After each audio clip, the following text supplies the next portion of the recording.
Shalom, kita jumpa lagi dalam pendalaman ajaran GKI Residen Sudirman dengan saya Ratna yang akan memandu pendalaman ajaran hari ini. Saat ini saya tidak sendiri, telah hadir bersama kita yaitu Ibu Pendeta Pat Naningsi yang biasa kita panggil dengan Kak Naning, yang akan menjadi narasumber untuk membahas tema kali ini, kurang capable, apakah boleh melayani?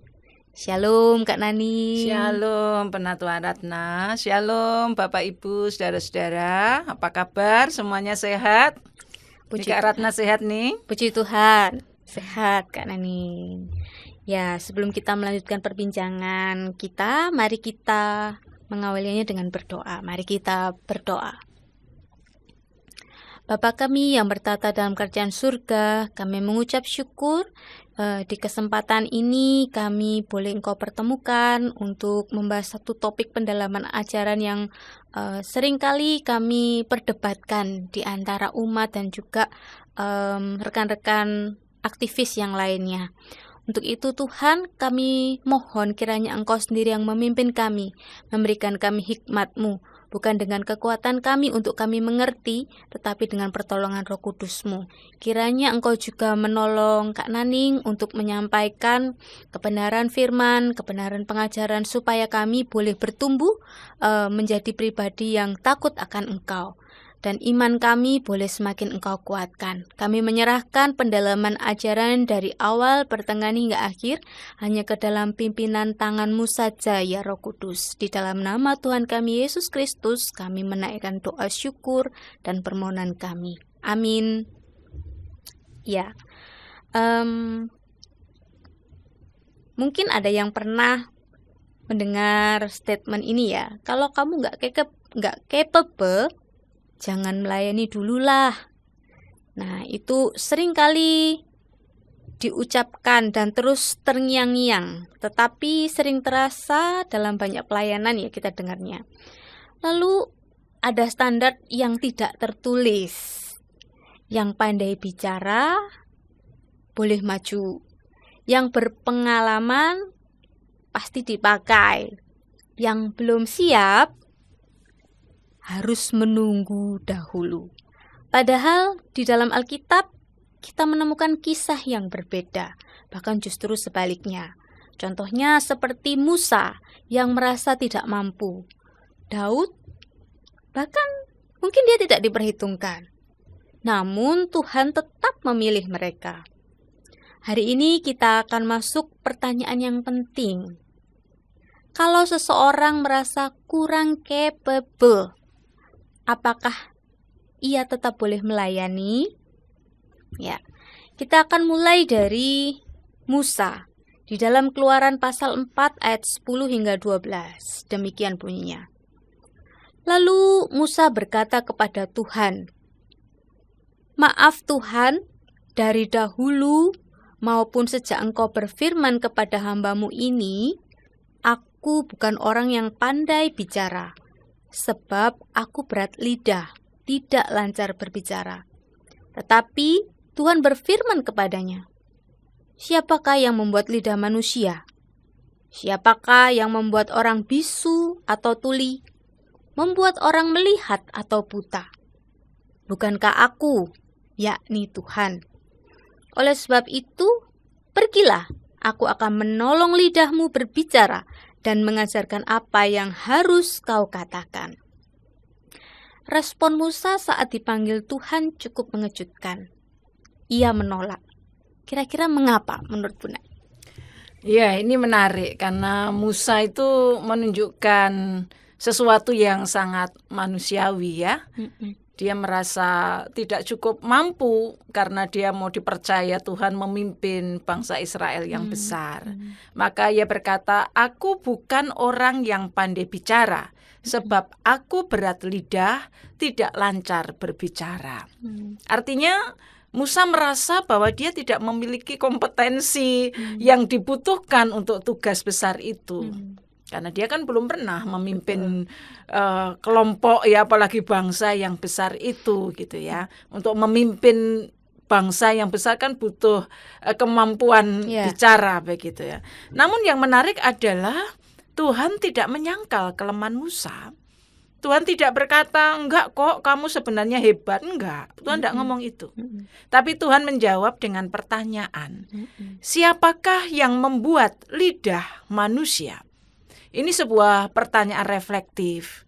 Tuhan mau mengalihkan fokus Musa bukan pada keterbatasannya, tapi pada kedaulatan Tuhan. Jadi Tuhan mau mengatakan kepada Musa, kalau dia diutus memimpin bangsa Israel, itu yang diperhatikan bukan sekedar saya tidak mampu, saya lemah, saya tidak pandai bicara, saya terbatas. Tapi Musa diajak untuk melihat siapa yang mengutus. Tuhan dan kedaulatan Tuhan yang mengatasi tentu ya segala kehidupan Musa, apalagi kelemahannya begitu. Lalu bagaimana dengan kitab 1 Samuel pasal 16 ayat yang ke-7? Tetapi Tuhan berfirman kepada Samuel, janganlah pandang rupanya atau perawakannya yang tinggi, sebab aku telah menolaknya. Bukan seperti yang dilihat manusia, sebab manusia melihat apa yang di depan mata, tetapi Tuhan melihat hati. Kalau menurut Kak Naning, bagaimana dengan kisah Samuel ini? Ya, ini kisah ketika Samuel diutus Tuhan untuk mencari raja pengganti Saul. Samuel hampir salah memilih. Karena yang dilihat Samuel adalah tentu anak sulung ya, Eliab anak sulung, gagah, perkasa, ganteng juga gitu ya. Biasanya itu sosok yang berkarisma ya sosok yang kalau kita pilih raja yang perawakannya tentu yang gagah perkasa, apalagi anak sulung. Kalau di tengah konteks masyarakat Yahudi, anak sulung itu kan mendapat kepercayaan gitu ya. Namun Tuhan berkata manusia melihat apa yang di depan mata, tetapi Tuhan melihat hati. Ini sangat penting untuk pelayanan. Karena manusia sering menilai berdasarkan kemampuan, pengalaman, penampilan gitu ya. Tapi Tuhan melihat yang tidak dilihat oleh manusia, yaitu apa yang ada dalam hati. Motivasi dia, karakternya, kerendahan hatinya gitu ya. Kesiapan dia untuk melayani Tuhan dan juga ketaatannya. Itu yang lebih dilihat oleh Tuhan. Berarti kalau demikian bisa kita bilang capability atau kemampuan menurut ukuran manusia itu tidak sama dengan calling atau panggilan menurut Tuhan, gitu ya Kak Naning? Ya betul, karena manusia itu memang menilai segala sesuatu dari kemampuan, sehingga itu juga ketika menilai orang layak atau tidak layak melayani itu dilihat dulu kemampuannya. Sedangkan Alkitab itu memiliki pola yang konsisten. Ya memang orang mampu tentu bisa dipakai oleh Tuhan, tapi Alkitab menampilkan gitu ya cerita-cerita tokoh-tokoh besar di Alkitab itu dengan pola yang konsisten. Ayat-ayat lain yang mendukung seperti Tuhan memanggil Musa dan Daud, misalnya dalam 1 Korintus 1 ayat 27. Di sana dikatakan Tuhan memilih yang lemah gitu ya. 2 Korintus 12 ayat 9 menegaskan tentang kuasa Tuhan nyata dalam kelemahan. Nah, apalagi kalau kita membaca Yeremia 1 ayat 6 sampai 7, kisah panggilan Yeremia. Saya kira Bapak Ibu saudara-saudara di rumah juga tahu ya kisah panggilan Yeremia. Tuhan memanggil Yeremia yang sama seperti Musa merasa tidak mampu gitu ya. Meskipun Yeremia berkata, Tuhan aku ini masih muda gitu loh. Karena dalam konteks masyarakat mana mungkin gitu ya, yang masih muda itu menasehati orang-orang yang lebih tua begitu ya. Lebih senior. Ya, yang lebih senior lebih banyak. gitu ya. Dianggap yang muda kan kurang capable ya. Tapi ternyata Tuhan tetap mengutusnya. Jadi dari semua bacaan Alkitab yang kita perhatikan saat ini itu ada pola bahwa Tuhan memanggil. Jadi ada otoritas Tuhan, ada kuasa Tuhan, kedaulatan Tuhan yang memanggil seseorang. Sekalipun orang itu merasa saya tidak layak, saya tidak mampu.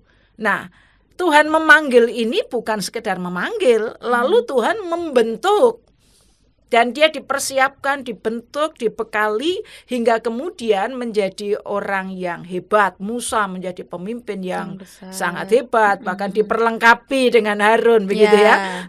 Yeremia juga menjadi nabi besar yang luar biasa, gitu. Jadi sebenarnya Tuhan itu tidak menunggu orang mampu, tapi memampukan orang yang dipanggil. Nah, dalam kehidupan sehari-hari itu kan ada banyak orang mampu punya kemampuan yang mungkin boleh dibilang profesional, kualitas yang luar biasa, tapi belum tentu mau melayani, begitu ya. Tapi ada banyak pelayan Tuhan yang sebenarnya dulunya tidak mampu, tapi dia mau gitu ya, dipakai oleh Tuhan, dimampukan oleh Tuhan. Ini polanya di Alkitab seperti itu. Tuhan memampukan orang yang dipanggil, begitu. Jadi ini berarti orang yang merasa kurang capable itu boleh nggak sih melayani? Ya, kalau lihat pola Alkitab ini, tokoh-tokoh di Alkitab yang dipakai oleh Tuhan tentu sangat boleh, gitu ya. Bukan hanya boleh, seringkali justru di sanalah Tuhan bekerja. Jadi Tuhan tidak mencari pelayan yang terkemuka, terlatih, terlihat hebat, gitu ya. Namun Tuhan mencari hati yang tulus mau dipakai oleh Tuhan, sikap yang mau taat pada Tuhan, kerinduan untuk tumbuh. Jadi kata kuncinya sebenarnya dalam pelayanan itu adalah saya mau. Entah saya punya kemampuan ataupun saya merasa tidak mampu, kalau saya mau datang kepada Tuhan, saya mau belajar, saya mau diproses oleh Tuhan, maka saya akan dapat melayani Tuhan, gitu ya. Jadi Tuhan mencari orang yang mau daripada orang yang sudah mampu tapi tidak punya hati melayani, begitu ya. Kita perhatikan misalnya kalau Musa itu ditolak karena Musa nggak pandai bicara.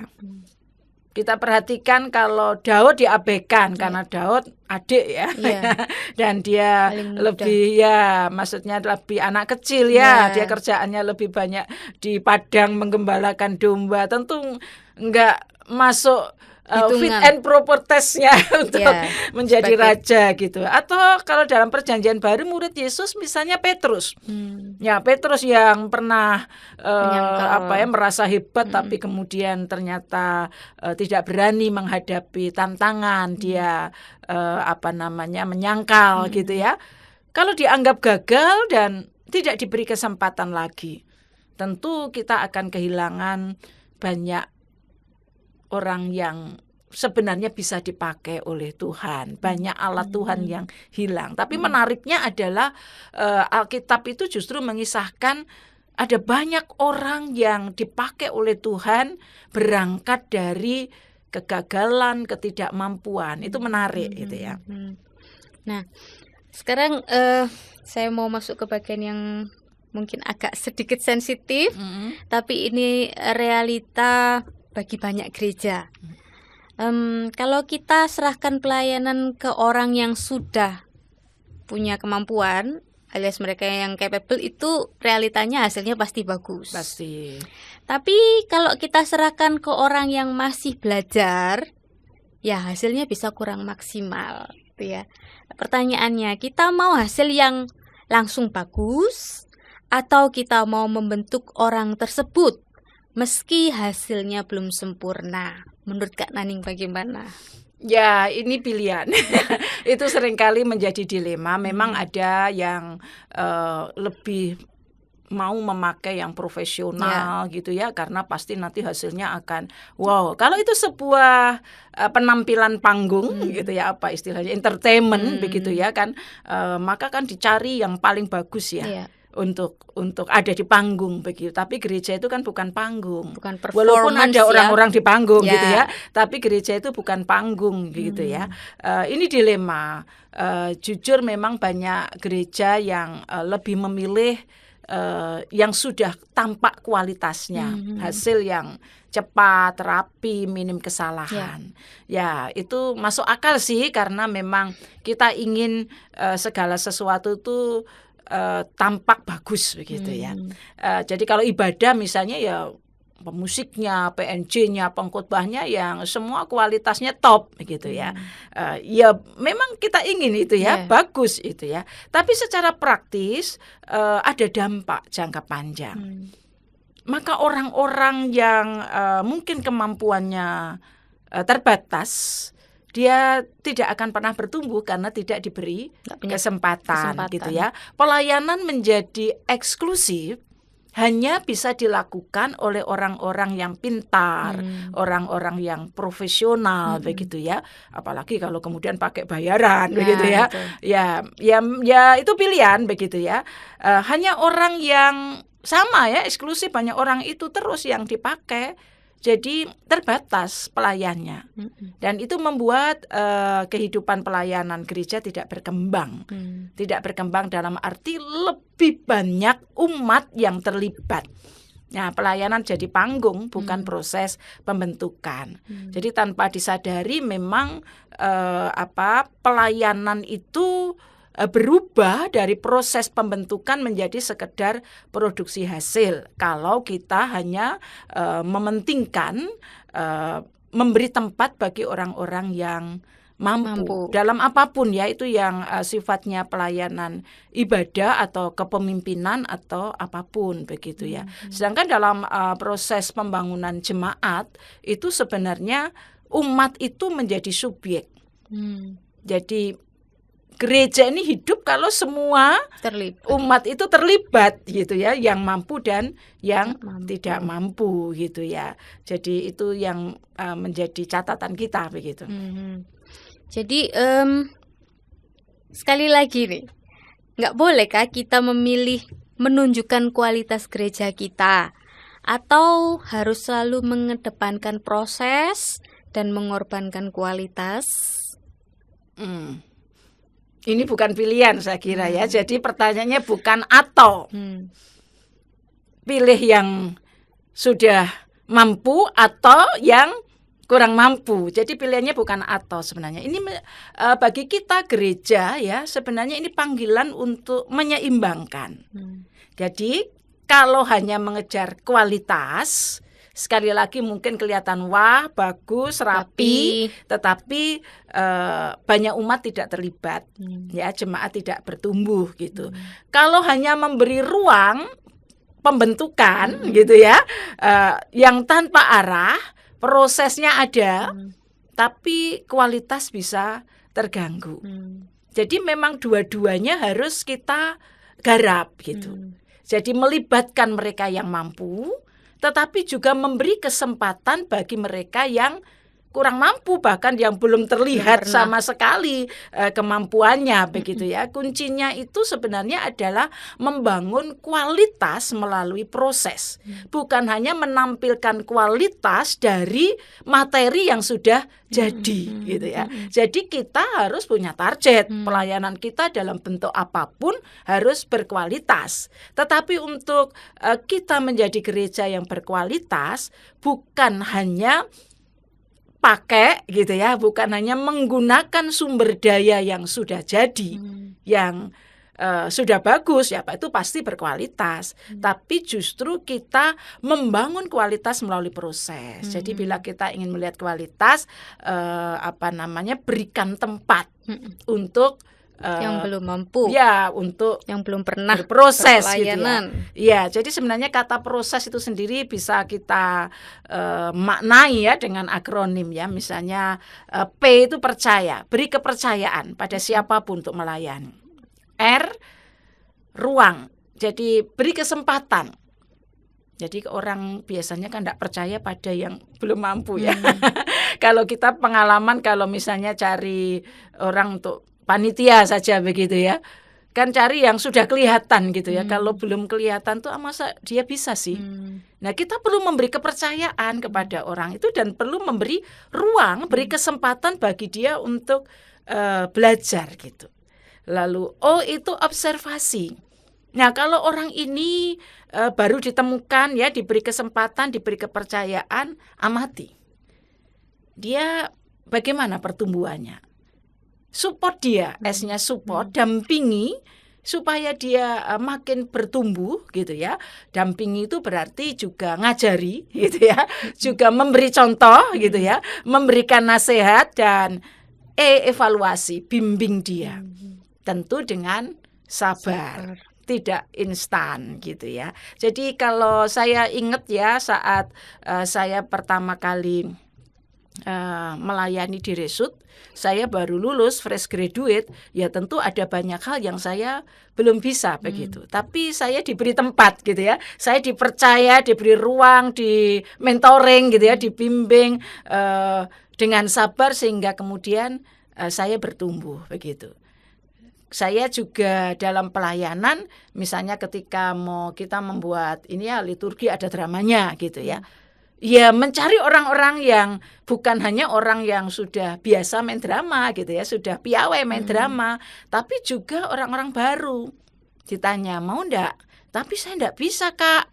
Enggak apa-apa diajari. Dan akhirnya muncul gitu ya, bukannya 1-2 orang yang bisa main drama, tapi ada lebih banyak orang yang walaupun secara kualitas tentu jauh dari ya, harapan. tapi kan nanti dilibatkan terus gitu ya, dibimbing, akhirnya dia menjadi bisa melayani di situ gitu ya. Jadi sebenarnya gereja itu bukan pabrik yang memproduksi hasil cepat gitu ya, namun tempat orang dibentuk dalam sebuah proses pertumbuhan. Nah, ini ngomong tentang proses ini, berapa lama ya? Kira-kira ada nggak sih, kalau Naning ini kan berpelayanan di Resut sudah cukup lama banget ya, pernah menemukan satu standar waktu ketika memberi kesempatan kepada seseorang tuh untuk mengalami proses pembentukan? Kira-kira berapa kali kepanitiaan, kira-kira berapa tahun baru ternyata akhirnya menemukan, berhasil ya hitungannya. Ini proses yang dinamis, sulit untuk diukur dengan waktu. Tentu tergantung kebutuhan dan tujuannya, dan tergantung juga pada masing-masing person kemampuannya untuk belajar gitu ya. Jadi misalnya kalau orang yang tidak punya talenta yang menonjol dalam bermain musik, tapi dia ingin melayani di bidang musik, lalu dilatih. Saya termasuk orang yang susah sekali belajar musik begitu ya. Tapi saya ingat pada waktu dilatih begitu ya, saya menyerap guru melatih itu beda dengan teman saya gitu ya. Teman saya sudah lancar, saya masih meraba-raba gitu. Tapi yang menarik adalah kemudian setelah 6 bulan latihan bersama, tetap diberi kesempatan untuk melayani dalam tim. Nah, walaupun saya hanya pegang beberapa kunci, gitu ya, tapi yang lain menutupi di bagian yang lain hingga kemudian tetap bisa melayani. Tapi tentu tidak berhenti di situ, harus terus berlatih. Kalau latihannya kemudian berhenti ya hilang begitu ya. Ada hal yang orang yang kebetulan dia tidak pernah bermain musik, tapi dia memang punya kecerdasan musikal. Lalu dia punya kita sering mengatakan talenta di situ, dia akan cepat untuk menyerap pembimbingan itu dan mengkreasikannya ya, dia berlatih sendiri dan sebagainya, dan akan cepat. Itu berbeda-beda gitu ya. Tapi misalnya kalau dalam kepanitiaan, itu akan terlihat kalau orang memang dia punya kemampuan di situ dalam organisasi memimpin begitu ya. Masuk 1 kali kepanitiaan kelihatan. Tapi ada orang yang bolak-balik jadi panitia masih seperti belum pernah jadi panitia. Tapi ya tetap dibimbing begitu ya, tetap dibimbing. Makanya kalau dalam pelayanan ini kita yang mampu itu punya tugas mementoring gitu ya, membimbing, mendampingi gitu ya teman-teman yang kurang mampu. Jadi jangan menunggu semua orang punya kemampuan yang bagus atau bahkan sempurna. Yang penting dia memiliki hati yang mau melayani dengan kerendahan hati, dia akan terus bertumbuh dalam proses pembentukan. Nah, memang ada orang-orang yang menanti hasil kalau kepanitiaan misalnya gitu ya. Kemudian ada kritikus toh ini gimana kok begini kok begitu ya. Karena memang kalau sudah pada saatnya itu orang menanti hasil yang sempurna. Tapi kalau gereja yang mengejar sempurna, mungkin kalau misalnya pelayanan dalam ibadah, kita punya ibadah yang rapi, yang suasananya bagus, tapi kita kehilangan murid yang bertumbuh. Sebaliknya kalau gereja hanya memberi ruang untuk orang belajar yang nggak jelas arahnya, begitu ya, nggak ada targetnya, ya pelayanan bisa kacau nih, gitu ya. Jadi bagi saya sebenarnya kuncinya bukan memilih kualitas atau proses, tapi sekali lagi membangun kualitas melalui proses. Itu kayak itu tim sepak bola itu loh. Kadang itu kan kalau kita hanya mau pakai pemain terbaik, ya mungkin timnya kuat hari ini. Tapi ya sebatas pada pemain itu, ndak ada generasi untuk masa depan begitu ya. Tapi kalau mau melatih pemain baru gitu ya, ya mungkin awal-awal masih kalah gitu ya. Betul. Tapi sebenarnya dia sedang melatih tim yang kuat, membangun tim yang kuat di jangka panjang gitu. Gereja ya gitu, kalau hanya memikirkan hari ini, tidak memikirkan generasi berikutnya, maka kita sebenarnya bukan menjadi gereja yang sedang membangun umat untuk terus bertumbuh begitu. Nah, berarti kalau kita selalu berkata, yang penting bagus dulu deh. Sebenarnya kita itu sedang berkata, yang penting nyaman bagi kita sekarang. Namun kita nggak peduli dengan masa depan. Apa benar begitu, Kak Naning? Iya, bukan hanya itu. Bahkan tanpa sadari kita menghambat orang lain untuk dipakai Tuhan. Karena kita tidak memberi tempat kan bagi orang yang kurang bagus. Karena kita menekankan pada hasil yang bagus begitu. Ya. Lalu langkah konkret apa ya yang perlu kita lakukan sebagai gereja untuk memberi ruang bagi yang baru mau bertumbuh ini? Ya, saya pakai ini aja, kata bertumbuh ya. Tadi ada akronim proses, ini senada sebenarnya ya. Kata bertumbuh itu kan BERTUMBUH gitu ya. B itu beri kesempatan kecil dulu. Jadi kalau memang kita memberi ruang untuk belajar, beri kesempatan kecil dulu. E-nya itu empati terhadap keterbatasan. Namanya orang belajar itu pasti masih terbatas kemampuannya. Kita mesti berempati, bukan memarahi. Jadi kalau kemudian dalam proses belajar itu dia melakukan kesalahan, ya kita mesti berempati. Oh iya, dia memang belum bisa, dia punya kelemahan dalam hal tertentu, harus berempati. Nah itu kan gereja begitu kan. Kalau tidak berempati ya sudah dihapus gitu ya. Tertutup kesempatannya. Tertutup begitu. Kalau kita berempati kita bisa bertanya mengapa kok sampai melakukan kesalahan ini, yang mungkin sedang punya masalah gitu ya. Apa yang bisa dibantu, itu empati gitu ya. Rangkul bukan menolak. Merangkul bukan menolak. Nah, T ini training. Training sederhana, perlu dilatih ya. Tanpa ruang latihan tidak ada pertumbuhan. Nah, ini penting untuk orang-orang yang merasa tidak mampu, harus mau banyak berlatih. Kalau sudah tidak mampu, tidak mau berlatih, ya tentu tidak tanggung jawab begitu ya. U-nya umpan balik, membangun. Jadi kalau kita mengevaluasi, tentu kita memberikan masukan. Tapi yang membangun, jangan menjatuhkan, begitu ya. Kalau misalnya saya mau jadi liturgos, saya belum pernah jadi liturgos. Sudah diberi kesempatan ya latihan, tapi namanya pengalaman pertama itu ndredeg. Itu semua mengalami. Pengalaman pertama itu ndredeg, sudah dilatih gitu ya. Sudah dipersiapkan gitu ya. Ndredeg. Nah, pada saat saya menjadi liturgos, ngomongnya ngreweli. Apa bahasa Indonesianya ngreweli ya. Sudah ditulis padahal tapi bisa miss gitu ya. Bisa miss, tidak terbaca, blank begitu ya. Nah, kalau seperti itu ya kita beri masukan, beri umpan balik, membangun gitu. Saya ingat pada waktu saya remaja gitu ya, pertama kali saya diminta untuk memimpin pujian dalam persekutuan doa remaja di GKI Kediri waktu itu. Pembimbing saya, pendamping remaja itu mengajari saya tulis semua, lalu dia koreksi ya, ini supaya apa yang saya siapkan itu sudah dalam proses pembimbingan gitu. Tapi ketika pengalaman pertama itu ya greweli gitu ya, tetap ada yang ngomongnya kecepetan, ada yang saya tulis kelewatan gitu. Tapi pada waktu itu pendamping remaja mengatakan, "Ndak apa-apa Naneng, bagus kamu sudah berani. Hanya memang lain kali nggak usah buru-buru gitu ya. Karena tadi buru-buru terus ada kalimat yang lewat gitu." Nah, itu membangkitkan semangat kan. Dia enggak mengatakan gimana sih kamu apa memang kamu nggak bisa, sudah enggak usah melayani lagi, enggak begitu gitu.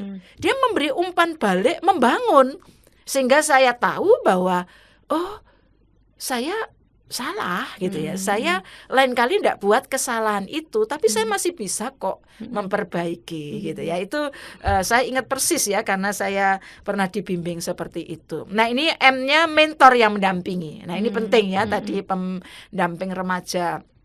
Saya waktu itu menjadi mentor yang mendampingi dan terus membangun kepercayaan diri. B-nya bangun kepercayaan diri. Nah, supaya saya lebih percaya diri perlu ulangi kesempatan. Kamu tadi bisa, sudah bagus, tapi nanti kalau dapat kesempatan lagi, kamu lebih tenang gitu ya. Jadi ulangi, beri kesempatan lagi. Nah, yang terakhir hanya hargai proses, bukan hanya hasil. Nah, ini menjadi sesuatu yang memang harus kita bangun ya dalam kehidupan pelayanan. Sebagai gereja kita memberi ruang bagi siapapun untuk bertumbuh. Untuk bertumbuh, nah orang-orang yang mampu tempatnya adalah menjadi mentor. Kalau dalam majelis jemaat misalnya gitu ya, Penatua Ratna yang sudah berjalan lebih dulu gitu ya, fungsinya menjadi mentor bagi yang baru. Yang baru mungkin melakukan kesalahan, seragamnya keliru gitu ya, karena ya nggak apa-apa gitu loh. Jadi setiap orang itu sangat mungkin melakukan kesalahan. Tapi asal dia punya hati yang mau melayani, mau memperbaiki, mau berproses, bertumbuh, gereja selalu memberikan kesempatan untuk itu, begitu. Betul. Nah, sekarang kita mau studi kasus ya, Bapak Ibu. Ini ada 2 orang WL atau liturgos begitu. Yang satu senior, yang satu pemula. Seandainya Bapak Ibu memilih, akan memilih siapa gitu. Boleh nanti diberikan komentarnya ya waktu di YouTube. Nah, sekarang saya tanya ke Kak Naneng dulu. Kalau saya sebagai umat yang hadir dalam ibadah, tentu akan lebih senang gitu ya kalau liturgosnya itu yang sudah profesional ya, lancar begitu ya, dan sebagainya gitu ya. Dan memang itu akan mendukung suasana ibadah gitu. Kalau liturgosnya masih pelajaran ya masih begitu, tentu akan membuat suasana ibadah juga pengaruh ya, menjadi kurang enak begitu ya. Tapi sebenarnya seseorang bisa menjadi senior itu bermula dari junior gitu ya. Jadi kita bisa mengatur senior itu memimpin bagian utama. Nah, jadi yang pemula gitu ya mungkin ya. Pemula mulai dari bagian kecil atau tandem. Ya tandem. Jadi ada 2 liturgos gitu ya. Sehingga yang junior ya mungkin diberi bagian juga di situ begitu ya, tapi dia enggak takut karena dia enggak sendiri gitu. Kalau liturgos gampang ya, bisa tandem, bisa bergantian, nanti belajarnya bareng. Nah, itu akan sangat baik kalau begitu. Ini bukan kompromi sebenarnya, tapi pembinaan gitu ya. Kita menjaga kualitas, tetapi juga proses memberi kesempatan orang untuk bertumbuh itu tetap berjalan. Itu kalau liturgos gitu. Nah, ini barusan saya itu kalau liturgos. Jadi kalau pengkhotbah. Gimana Kak tadi? Pengkhotbahnya tandem. Apa mungkin?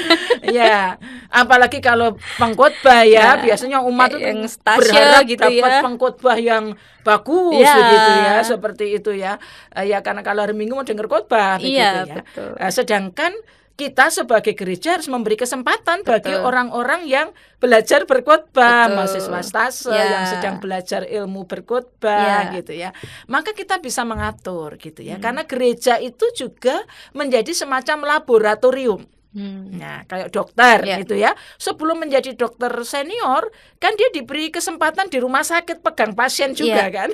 Betul. Kalau enggak pernah pegang pasien kan enggak bisa dikatakan senior. Enggak punya pengalaman bagaimana menghadapi orang sakit, bukannya teori gitu. Nah, kalau pengkhotbah saya kira ada hal yang kita bisa melatih mulai dari komunitas kecil. Seperti sektor gitu ya. Misalnya kalau memimpin doa pagi yang cuma berapa orang, itu juga sudah kemampuan untuk khotbah. Untuk untuk bagi dia menghadapi audiens itu ada di sana, mempersiapkan khotbah yang ringan, tapi juga melalui proses mentoring. Jadi misalnya kalau mahasiswa stase itu yang memang proses belajar ya. Kalau di Resut ada mentornya gitu ya. Ya di gereja lain juga ada mentornya. Jadi dalam proses mentoring itu ya dia membuat khotbah. Lalu dikoreksi oleh mentor. Ya, jadi dilatih di situ gitu ya. Tidak langsung buat khotbah langsung naik mimbar, enggak, ada evaluasi, ada revisi gitu ya. Nah, kalau menurut mentor secara kualitasnya sudah bisa dipertanggungjawabkan, ya dia boleh untuk naik mimbar gitu. Nah, ini penting karena memang ada orang-orang yang merasa mimbar itu jangan dipakai untuk uji coba. Bukan uji coba sebenarnya ya. Karena kalau ada orang praktek itu si mahasiswa praktek itu sudah dipersiapkan. Pasti sudah dipersiapkan. Kalau dia tidak mau dipersiapkan, ya pasti mentornya akan bilang nggak boleh khotbah gitu ya. Jadi melalui mentoring, ruang kecil, itu di sana dia akan bertumbuh. Semua begitu. Ada tahapannya ya, belum sampai ke yang bagian yang paling besar, semua dimulai dari yang bagian paling kecil terlebih dahulu. Ya, kalau di sekolah dia juga sudah ada penilaian kan, di sekolah dia juga sudah ada mulai memimpin di kelas itu ada latihannya begitu. Nah, itu ya memang ini tidak mudah memang tapi memang kita juga perlu memberi ruang bagi mereka untuk bertumbuh, karena kalau sekarang kita tidak memberi ruang untuk orang bertumbuh dalam secara khusus untuk pengkhotbah ya pengkhotbah senior lama-lama kan habis gitu ya. Tentu butuh regenerasi. Butuh regenerasi gitu. Nah, kalau di GKI Resut itu ada contoh lain juga ya dalam regenerasi kepemimpinan. Ini sudah lama ya kita melakukan ini ya, karena kita punya target merekrut orang-orang baru, pelayan-pelayan baru, entah siapapun yang belum kita kenal boleh gitu direkrut untuk kita ajak melayani dalam kepanitiaan, panitia Natal, panitia Paskah dan lain sebagainya, dalam bapel ya, pelayanan di badan pelayanan, di komisi, di sektor gitu ya. Kita ajak melayani. Dari situ kita melihat orang ini punya kemampuan kepemimpinan. Nggak semua orang yang kita ajak melayani itu punya minat dalam pelayanan kepemimpinan dan bisa kita proses sehingga ketika kita mempersiapkan seseorang untuk menjadi majelis jemaat. Nah, majelis jemaat itu kan pemimpin jemaat ya. Nah, kita sebenarnya menyiapkan orang dari orang baru yang kita belum tahu kemampuannya, kita ajak dalam kepanitiaan, kita melihat di mentoring di sana, diberi kesempatan berproses, bertumbuh. Nah, dari situ baru kemudian kita lihat orang ini bisa dicalonkan jadi penatua, sehingga nggak langsung orang yang belum pernah melayani jadi penatua, menghadapi masalah yang kompleks, belum tahu aturan tata gereja. Nah, nanti kan jadi apa gitu. Nggak begitu juga gitu ya. Bukan berarti kemudian untuk menjadi penatua kita hanya memberi kesempatan kepada orang-orang yang yang secara kualitas bagus. Enggak begitu, tapi ini proses. Ini proses yang sudah kita siapkan begitu, dan ini sudah jalan beberapa tahun sehingga kalau pemilihan penatua Ratna tahu pasti kita lihat si A muncul namanya ya. Kita lihat apakah dia sudah pernah melayani di panitia atau di bubble, komisi atau sektor, bagaimana pelayannya di sana, dia setia atau tidak, itu kan kita bisa lihat penilaian begitu ya. Salah satu unsur ya. Ini proses pertumbuhan itu akan kita ikuti begitu. Betul. Nah, sekarang ini lebih kepada pelayan yang sudah pernah melayani, kemudian mereka pernah gagal gitu ya Kak Naning. Mungkin bagi sebagian besar kita ada trauma, takut terulang. Jadi tidak mudah untuk memberi kesempatan pada pelayan tersebut untuk berpelayanan kembali. Nah, menurut Kak Naning, kalau yang seperti ini, bagaimana baik itu dari sisi pelayan yang akan berpelayanan dengan orang yang gagal ini, ataupun dari sisi pelayan yang gagal itu sendiri? Maksudnya partnernya ya, rekan yang akan menjadi itu. Ya, memang ini ada dua aspek menurut saya ya. Kita memang tidak mudah memberi kesempatan pada pelayan baru untuk bertumbuh dengan baik. Karena kita harus benar-benar melakukan proses dan bertumbuh tadi gitu ya. Lah untuk pelayanan yang pernah gagal itu kita lihat ada yang memang mungkin dia memang belum cakap. Dia melakukan kegagalan, kesalahan, ya tentu harus ada pemulihan ya, dibangkitkan semangatnya, didampingi, diberi kesempatan ulang. Jadi gereja tidak boleh menghakimi kita yang merasa mampu, tidak boleh menghakimi, jangan pakai dia ya, jangan libatkan dia sudah bisa gitu ya, untuk hal tertentu. Kalau kita belum melakukan pendampingan dan memberi kesempatan ulang. Karena sebenarnya Injil itu kan kabar pemulihan. Kita ini kan diberi kesempatan untuk dipulihkan oleh Tuhan begitu ya. Jadi gereja perlu memberi kesempatan kedua, kesempatan ketiga gitu ya, supaya kita tidak kehilangan hati Injil itu sendiri begitu ya. Itu untuk orang yang sudah dilatih tapi enggak langsung jadi. Ya, enggak langsung jadi begitu. Prosesnya yang tadi berbeda itu. Nah, terkadang tuh ada orang yang sudah dilatih, kemudian di-mentoring, lalu diberi kesempatan untuk memperbaiki bahkan lebih dari 2 kali, namun tetap belum mampu gitu ya. Lama ini ya mampu. Ya itu tadi ya. Apakah orang-orang seperti mereka ini masih boleh melayani? Kalau pertanyaannya apakah boleh atau tidak boleh melayani, tentu pelayanan itu, kalau pelayanan gereja itu kan aspeknya banyak. Nah, dalam proses mentoring, kalau proses mentoring itu betul-betul dilakukan, sebenarnya kita bukan hanya mengasah skill, bukan hanya mengasah kemampuan tertentu, bakat tertentu, atau jenis talenta tertentu. Mungkin ada orang yang ingin melayani di bidang tertentu. Namun setelah dilatih berulang kali ternyata tidak mampu melayani di bidang itu. Misalnya tidak kalau muncul gitu ya. Kalau saya ingin musik tadi ya, saya kecerdasan musik saya itu benar-benar payah begitu ya. Sudah dilatih orang lain 6 bulan sudah lancar, saya setahun masih tang-ting-tung nggak jelas begitu ya. Diberi kesempatan untuk meningkatkan kemampuan, sudah mentornya sudah dengan sabar gitu ya, tapi tetap tidak bertumbuh. Ya untuk orang-orang tertentu memang butuh waktu mungkin lebih lama daripada teman yang lain. Perlu sabar dan tekun gitu ya.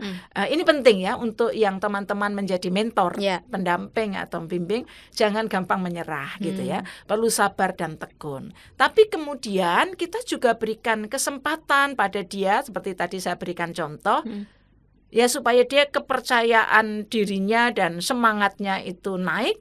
ya tandem itu dalam tim begitu, sambil terus belajar.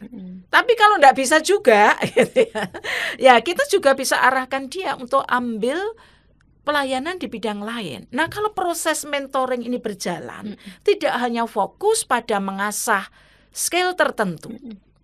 Kan ada percakapan, ya, ada empati tadi di sana ya.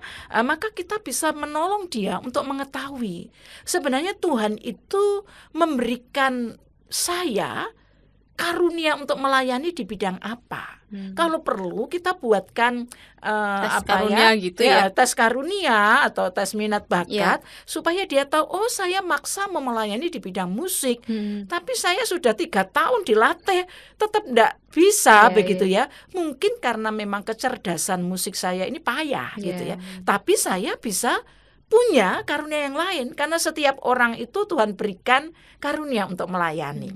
Hanya saya belum tahu. Nah, kalau si mentor ini anak ini sebenarnya punya ketekunan. Orang ini sebenarnya punya hati yang mau melayani. Lalu kemudian ternyata ditemukan misalnya dia orang yang ramah, dia orang setia, yang tekun gitu ya. Orang yang artinya punya hati untuk melayani.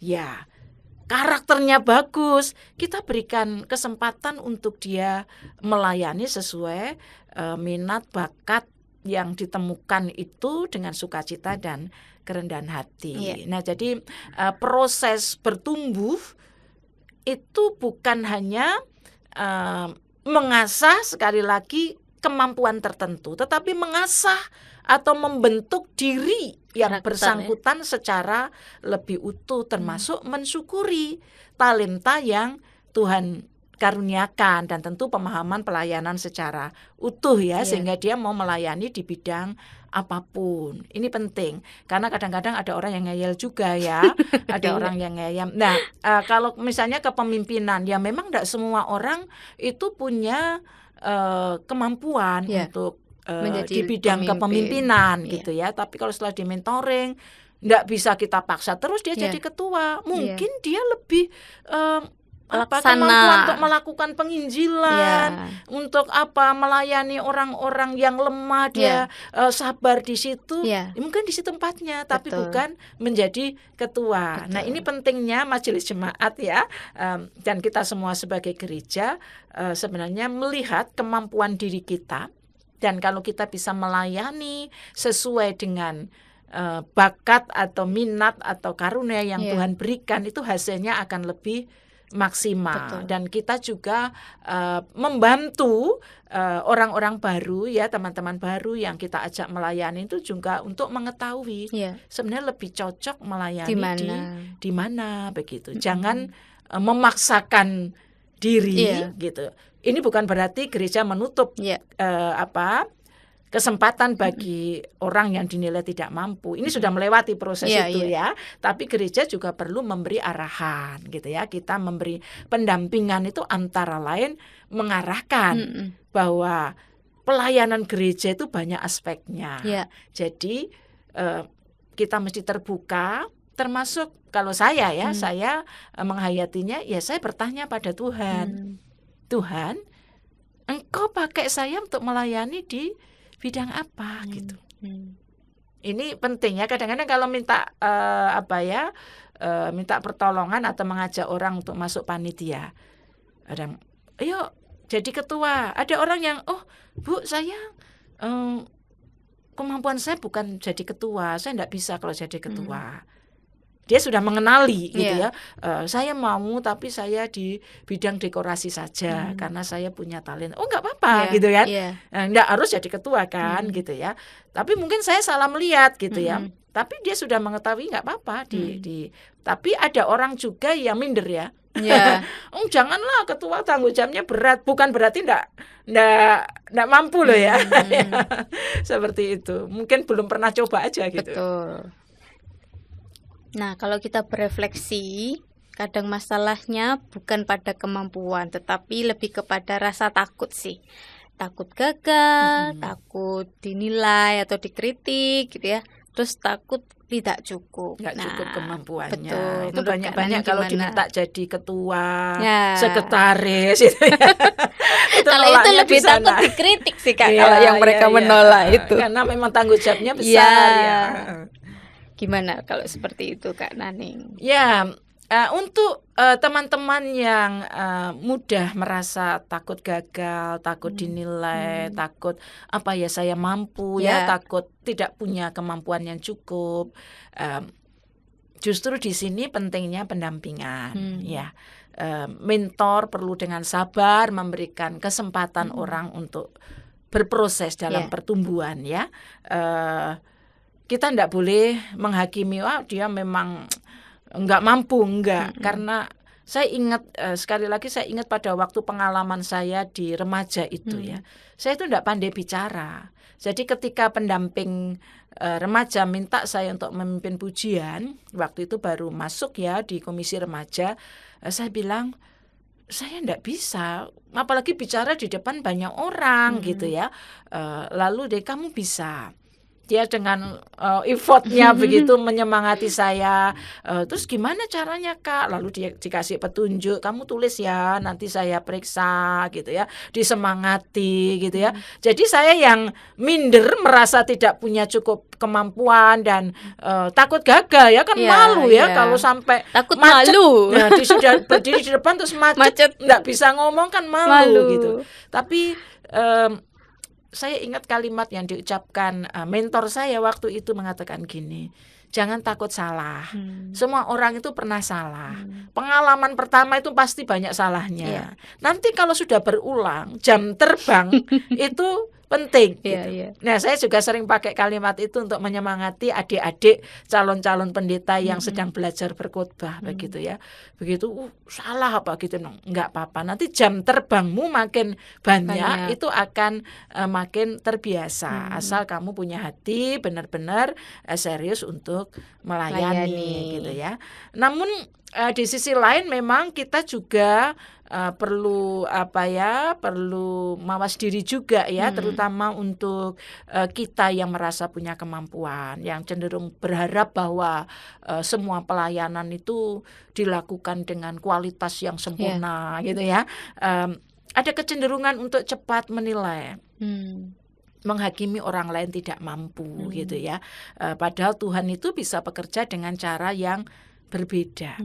Maka saya selalu mengingat bahwa gereja itu sebenarnya memiliki tugas memproses orang, memberi kesempatan orang untuk bertumbuh. Itu berarti gereja punya tugas membentuk. Jadi pelayan-pelayan yang berkualitas itu akan muncul kalau kita sebagai gereja itu membentuk anggota jemaat dan simpatisan umat untuk memiliki hati yang melayani. Dan ini kalau kata bentuk itu diakronimkan, B-nya itu beri kesempatan sekali lagi gitu ya. Lalu E-nya evaluasi gitu ya. N-nya navigasi, arahkan. Lalu T-nya temani gitu ya. Jangan dicolne. Nah, ini bahaya nih kalau kita sudah lihat orang ini bisa dicolne, lalu kalau salah dikritik habis-habisan, itu membuat orang menjadi itu tadi ya, enggak mau melayani lagi. Kita harus memberi kesempatan mengulangi dan mengembangkan. Nah, ini penting, kita membentuk itu memberi kesempatan, mengevaluasi, menavigasi, menemani, mengulangi dan mengembangkan. Karena Tuhan tidak pernah menuntut orang sempurna. Kita ini dalam proses selalu dibentuk oleh Tuhan, ya kan? Penatua Ratna tentu ingat dari awal mulai melayani sampai sekarang itu ada progres enggak? Kalau akhirnya sampai menjadi pendamping panitia itu berarti progresnya sudah Kak, puji Tuhan sudah banyak melewati berbagai macam. Ini kalau bahasa di perusahaan peningkatan karir. Tapi bukan peningkatan karir, peningkatan karir, peningkatan tanggung jawab. Peningkatan tanggung jawab. Perannya lebih yang dituntut lebih luas ya. Lebih luas. Jadi makin lama melayani, makin mengalami proses pembentukan, makin diberi kesempatan memegang tanggung jawab yang lebih besar dan gitu lebih menurut saya lebih berat sih, tapi ya itu tadi Tuhan tetap memberikan menurut saya setiap fasenya itu saya akan menjadi orang yang baru pertama kali. Ya, jadi proses bertumbuh belajar itu tidak pernah Berhenti. habis, Ya, toh? betul. Kalau Kalau dulu pertama kali berhadapan dengan diri sendiri, iso apa ndak aku gitu ya. menjadi seorang PNJ itu kan harus mengalahkan diri sendiri dulu dari ketakutan, dari apa segala macam itu prosesnya. Kemudian beralih ke liturgos, demikian juga. Kemudian di panitia itu bagaimana waktu itu dengan Kak Naning juga kan berproses, diajarin untuk main drama apa segala macam itu. Jadi selalu ada pengalaman pertama di setiap fasenya. Bahkan ketika masuk sebagai seorang penatua pun juga ada pengalaman pertama. Karena ini masih ingat apa perasaannya ketika menjadi penatua gelap. Ya, karena itu bagi saya pengalaman pertama. Kan saya belum menemukan mentor ya waktu itu Kak Naning. Jadi ya sama begitu. Ya. Nikmatnya melayani di gereja itu. Jadi kita makin lama melayani, itu kita akan makin dapat kesempatan yang lebih luas, tanggung jawab yang lebih besar, dan itu berarti kita bertumbuh. Jadi itu apa ya namanya bonusnya. Kalau kita punya hati yang melayani, sebenarnya karakter kita juga dibentuk dan kemampuan kita ditumbuhkan oleh itu. Yang dulu tidak muncul, lalu yang tidak tahu ternyata ada ya. Iya ternyata ternyata aku bisa ya gitu. Itu luar biasa cara Tuhan membentuk dan memberi kesempatan bagi kita untuk bertumbuh. Gitu. Betul. Nah, ini yang perlu sama-sama kita pertanyakan sebagai bahan refleksi ya.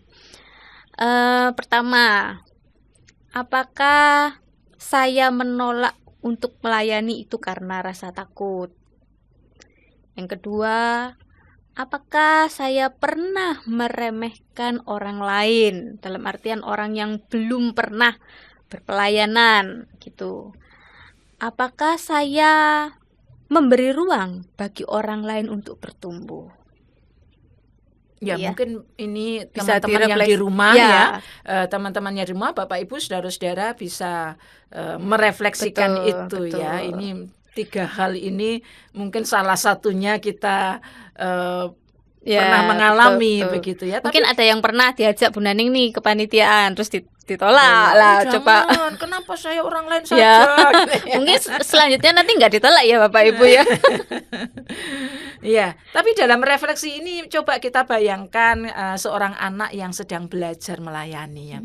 Dia mungkin masih gugup ya, masih salah, tapi kalau dia langsung ditolak, takut saya harus ndak wes kapok gitu ya. Tapi kalau dia didampingi, disemangati, dia akan terus mengalami progres, dia bertumbuh. Betul. Dan Bapak Ibu dan saudara-saudara, sebenarnya semua orang hebat yang memiliki pelayanan yang kita lihat, dia mampu banget, kompeten banget di situ gitu ya.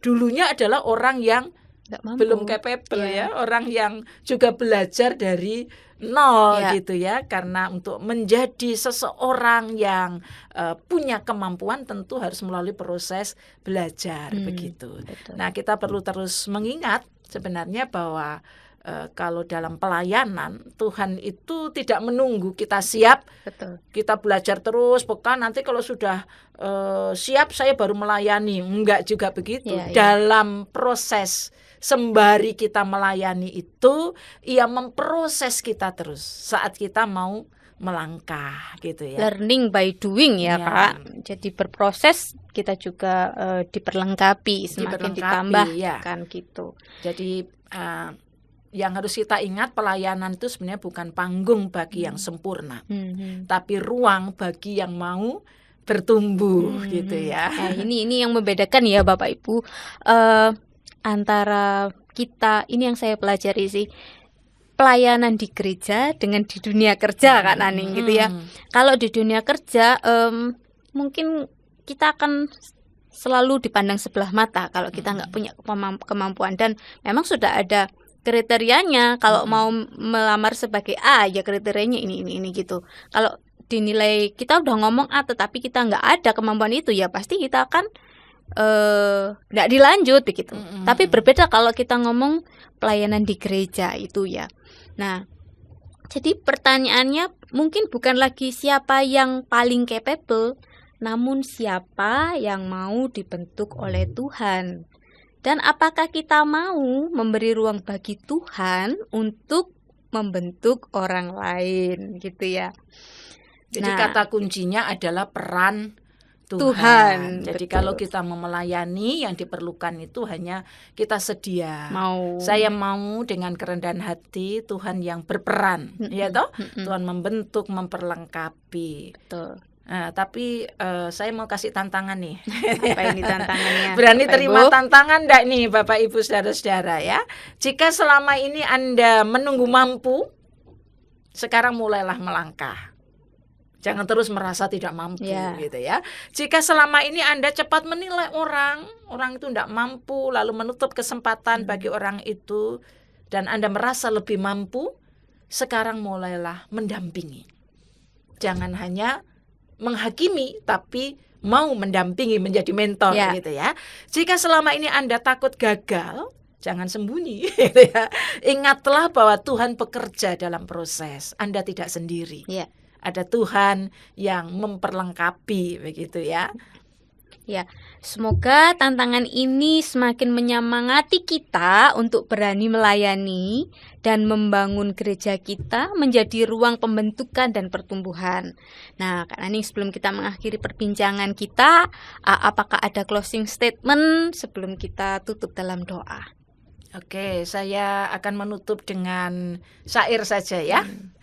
Langkahku kecil, hatiku ragu, sering merasa tak mampu. Namun Tuhan tak menunggu sempurna. Ia memanggilku justru saat itu. Dalam lemah aku belajar setia. Dalam kurang aku dibentuknya. Bukan karena aku hebat semata, namun karena kasih-Nya bekerja. Kita doa ya? Yuk, mari kita berdoa. Bapa yang penuh kasih, kami datang kepadamu dengan segala keterbatasan kami. Seringkali kami merasa tidak mampu, merasa tidak layak, dan akhirnya memilih untuk tidak melangkah. Ampuni kami Tuhan, jika kami lebih percaya pada kelemahan kami daripada pada kuasa-Mu. Ajarlah kami untuk memiliki hati yang mau, hati yang bersedia, hati yang siap dibentuk oleh-Mu. Bagi kami yang melayani, berikan kerendahan hati untuk memberi ruang bagi orang lain bertumbuh. Bagi kami yang ragu, berikan keberanian untuk melangkah. Dan dalam setiap proses, biarlah nama-Mu dimuliakan. Di dalam nama Tuhan Yesus Kristus kami berdoa. Amin. Ya, Bapak Ibu, kita mengakhiri pendalaman ajaran saat ini. Terima kasih atas partisipasinya dalam acara ini. Kiranya kita tetap semangat melayani Tuhan. Tuhan Yesus memberkati. Salam.